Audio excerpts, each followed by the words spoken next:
Сәлем. Арман Ашаматайға бөлек бөлмеде ұйықтайық деп ұсыныс тастаған. Оны бастамас бұрын каналға тіркеліп лайк басып комментарий жазуды ұмытпаңыздар.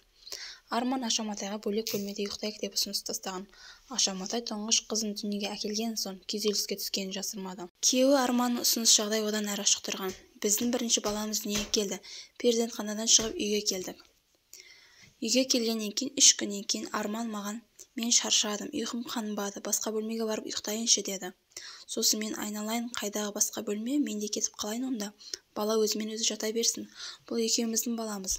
Екеуміздің басқа бұл бала ешкімге керек емес. Мен де шаршадым, мен де қашып кеткім келеді.